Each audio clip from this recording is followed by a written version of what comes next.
आपने कहीं सरफिरे देखे होंगे, कहीं वैसी भी आपने देखे होंगे, लेकिन जिस वैसी की कहानी हम आपको आज बताने वाले हैं उसे अगर जीता जागता पिशाच कहें तो गलत नहीं होगा।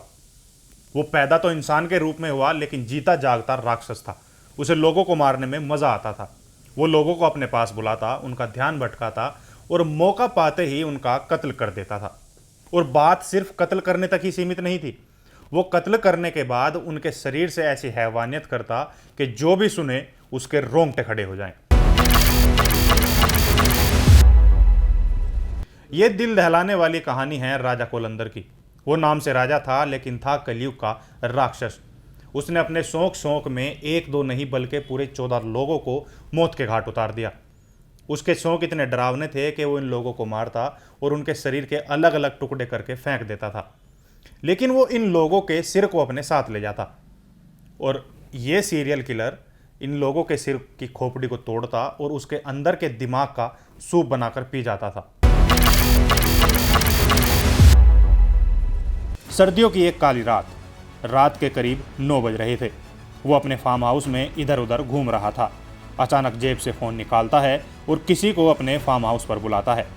राजा कोलंदर जिसे फ़ोन करता है वो इलाहाबाद इलाके का फेमस पत्रकार था। राजा कोलंदर के साथ उसका साला वक्सराज भी वहीं मौजूद था, जिसे मालूम था कि पत्रकार के साथ क्या होने वाला है। इसके बाद पत्रकार वहां पहुंचता है और दोनों आपस में बात करते हैं। ठंड काफ़ी ज़्यादा थी तो राजा कोलंदर ने पत्रकार को फायरप्लेस में जाकर आग सेकने को कहा। पत्रकार फायरप्लेस की तरफ चेहरा करके बैठा हुआ था। तभी वक्सराज ने उन्हें पीछे से आकर पीठ पर गोली मार दी और मौके पर ही पत्रकार की मौत हो गई। राजा कोलंदर और वक्सराज ने उस लाश को वहां से उठाया और अपनी कार में डाल दिया। यहां से वो कार को लेकर उत्तर प्रदेश की सीमा पार कर मध्य प्रदेश की सीमा की तरफ बढ़े और फिर सुनसान जगह पर कार रोक दी। उसके बाद राजा कोलंदर ने लाश के साथ हैवानों से भी बुरा बर्ताव किया। पहले उसने पत्रकार के सिर को धड़ से अलग किया और उसके प्राइवेट पार्ट को काट दिया। शरीर के कई टुकड़े कर डाले और शव को वहीं जंगल में दफना दिया, जबकि सर अपने साथ ले गया।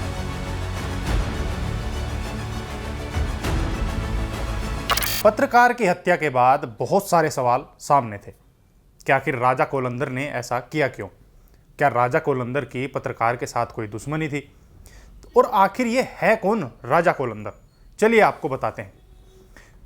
प्रयागराज के शंकरगढ़ का रहने वाला राजा कोलंदर, इसका असली नाम था राम निरंजन। अब ये अपने आप को बहुत पावरफुल व्यक्ति मानता था। छिकवी एक ऑर्डिनेंस फैक्ट्री थी जिसमें नौकरी किया करता था। इसकी पत्नी थी गोमती, जो जिला पंचायत की सदस्य थी। अब इसका रुतबा ऐसा था कि ये अपने आप को बहुत पावरफुल मानता था पूरे इलाके में, तो इसने अपना नाम राम निरंजन से बदलकर राजा कोलंदर कर लिया। और ये कहानी सिर्फ इसने अपने नाम के साथ ही नहीं की, इसने अपनी पत्नी का नाम भी गोमती से बदलकर फूलन देवी कर लिया।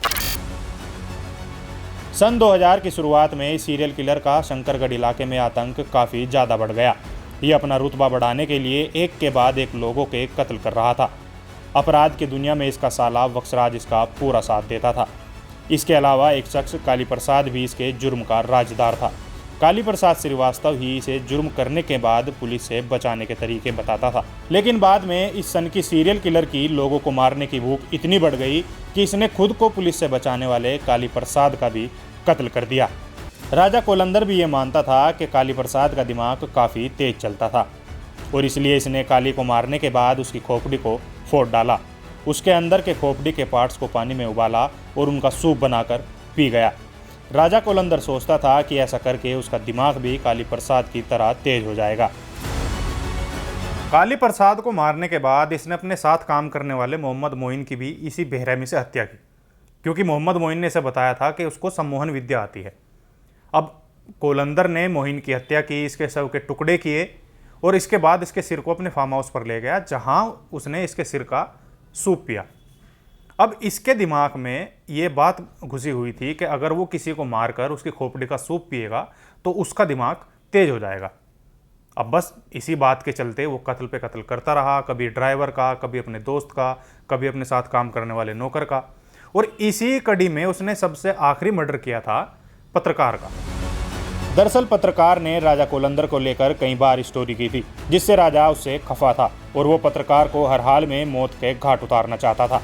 जैसे ही उसे मौका मिला तो उसने उसे फार्म हाउस पर बुलाया और मौत के घाट उतार दिया। पत्रकार की मौत के बाद पत्रकार के परिजनों ने गुमशुदगी की रिपोर्ट दर्ज कराई और राजा पुलिस की रडार पर आ गया। पुलिस ने शक के आधार पर राजा कोलंदर को गिरफ्तार किया और उससे सख्ती से पूछताछ की गई तो उसने सारे जुर्म कबूल लिए। उसने बताया कि कैसे उसने एक के बाद एक 14 लोगों को मार डाला। हालांकि बाद में इस बात से मुकरने लगा। सीरियल किलर राजा कोलंदर के साथ अब इसका साला वक्सराज भी गिरफ्तार हो चुका था और जब इनके फार्म हाउस की खुदाई की गई तो उस वहाँ बहुत सारे नरमुंड निकले। इसके बाद इनके खिलाफ केस चला और इन दोनों को उम्र कैद की सजा हुई। अब ये नरमुंड का सूप पीने वाला पिशाच जेल में अपनी सजा काट रहा है। कहते हैं बुरे का अंत बुरा होता है और इस पिशाच का भी अंत बुरा हुआ और अब ये जेल में अपनी सजा काट रहा है।